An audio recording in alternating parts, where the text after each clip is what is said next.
आज नवरात्रि का 8वां दिन है। नवरात्र अब अपने अंतिम पड़ाव पर पहुंच चुका है। आज माँ दुर्गा के 8वें स्वरूप आदिशक्ति महागौरी की पूजा की जाती है। 8वें दिन की पूजा देवी के मूल भाव को दर्शाता है।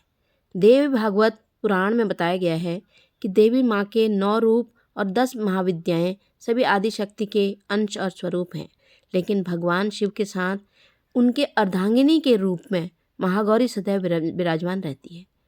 इनकी शक्ति अमोघ और सद्य फलदायिनी है। महागौरी की पूजा मात्र से भक्तों के सभी पाप धुल जाते हैं और वह व्यक्ति अक्षय पुण्य का अधिकारी हो जाता है। ज़्यादातर घरों में नवरात्र की अष्टमी तिथि के दिन कन्या पूजन किया जाता है। वहीं कुछ लोग नवमी तिथि के दिन भी कन्या पूजन करते हैं। शिव पुराण के अनुसार महागौरी को 8 साल की उम्र में ही अपने पूर्व जन्म की घटनाओं का आभास होने लग गया था और उन्होंने इसी उम्र से भगवान शिव को अपना पति मान लिया था और शिव को पति रूप में पाने के लिए तपस्या भी शुरू कर दी। इसलिए अष्टमी तिथि को महागौरी के पूजन का विधान है। इस दिन दुर्गा सप्तशती के माध्यम से उनके चरित्र का पाठ करना विशेष फलदायी होता है। जो लोग 9 दिन का व्रत नहीं रख पाते वे पहले और 8वें दिन का व्रत कर पूरे 9 दिन का फल प्राप्त करते हैं। देवी भागवत पुराण के अनुसार देवी पार्वती अपनी तपस्या के दौरान केवल कंदमूल, फल और पत्तों का आहार करती थी। बाद में माता ने केवल वायु पीकर ही तप करना आरंभ कर दिया था। तपस्या से माता पार्वती को महान गौरव प्राप्त हुआ और इससे उनका नाम महागौरी पड़ा। माता की तपस्या से प्रसन्न होकर भगवान शिव ने उनको गंगा में स्नान करने के लिए कहा। जिस समय माता पार्वती गंगा में स्नान करने गई तब देवी की एक स्वरूप श्याम वर्ण के साथ प्रकट हुई जो कौशिकी कहलाई और एक स्वरूप उज्ज्वल चंद्र के समान प्रकट हुआ जो महागौरी कहलाई।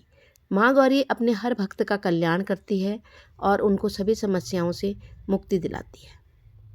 देवी भागवत पुराण के अनुसार महागौरी का वर्ण रूप से गौर अर्थात सफ़ेद है और इनके वस्त्र व आभूषण भी सफ़ेद रंग के ही हैं। माँ का वाहन वृषभ अर्थात बैल है जो भगवान शिव का भी वाहन है। माँ का दाहिना हाथ अभय मुद्रा में है और नीचे वाले हाथ में दुर्गा शक्ति का प्रतीक त्रिशूल है। महागौरी के ऊपर वाले हाथ में शिव का प्रतीक डमरू है। डमरू धारण करने के कारण माँ को शिवा के नाम से भी जाना जाता है। माँ का नीचे वाला हाथ अपने भक्तों को अभय देता हुआ वर मुद्रा में है और माँ शांत मुद्रा में दृष्टिगत है। देवी के इस रूप की प्रार्थना करते हुए देव और ऋषिगण कहते हैं, माँ गौरी अपने भक्तों के लिए अन्नपूर्णा है। यह धन, वैभव और सुख शांति की अधिष्ठात्री देवी है।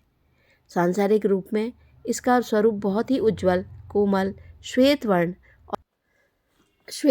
और श्वेत वस्त्रधारी है। देवी महागौरी को गायन संगीत प्रिय है और यह सफ़ेद वृषभ यानी बैल पर सवार है। इस दिन कन्या पूजन का भी विधान है। कुछ लोग नवमी के दिन भी कन्या पूजन करते हैं, लेकिन अष्टमी के दिन कन्या पूजना श्रेष्ठ होता है। कन्याओं की संख्या 9 हो तो अति उत्तम है, नहीं तो 2 कन्या के साथ भी पूजा की जा सकती है। अष्टमी तिथि के दिन नारियल का भोग लगाने की परंपरा है। भोग लगाने के बाद नारियल को प्रसाद रूप में बांट दें। वहीं जो भक्त कन्या पूजन करता है वे हलवा, पूड़ी, सब्जी और काले चने का प्रसाद विशेष रूप से चढ़ाता है। माँ की पूजा करते समय भक्तों को गुलाबी रंग के कपड़े पहनने चाहिए क्योंकि गुलाबी रंग प्रेम का प्रतीक है।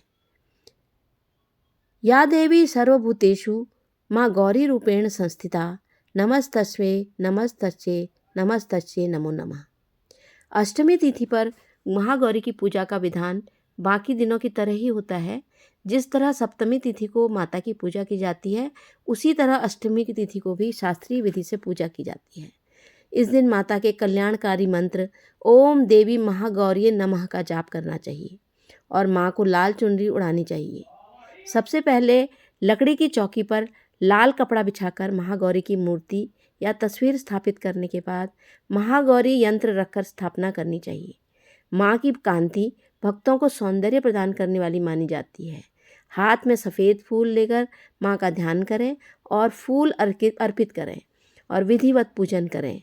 महागौरी को रात की रानी के फूल बहुत पसंद हैं, अतः माँ की वंदना, पूजा, अर्चना में रात की रानी के पुष्पों को भी चढ़ाया जा सकता है। सभी लोग निरोगी रहें, सभी सुखी रहें, सभी के घर में प्रसन्नता हो। सर्वे भवन्तु सुखिनः, सर्वे सन्तु निरामया। इसी कामना के साथ सभी को मैं अष्टमी की बहुत बहुत शुभकामनाएं देती हूँ और माँ से प्रार्थना करती हूँ